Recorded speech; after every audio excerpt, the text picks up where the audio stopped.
Bakit? May problema ba? Andrew, marami pa namang iba. Baka naman makahanap ka pa ng ibang pamilyang pagtatrabahuhan.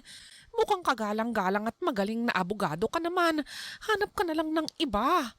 Oo nga pre, sayang ka kung nagkataon. Teka, hindi ko kayo maintindihan. Ano bang sinasabi niyo? Pre, di sila ordinaryong pamilya. Pero sa pagkakaalam ko, mayamang pamilya sila. May mga ari-arian at matagal na silang kliyente ng abogadong kasamahan ko sa firm. Totoo ang sinasabi ni Junie. Mag-ingat ka sa kanila. Bakit? May illegal ba silang ginagawa? Kriminal ba sila? Hindi ganun pre. Pero mas malala pa. Ano nga kung ganun? Andrew, pamilya sila ng mangkukulam.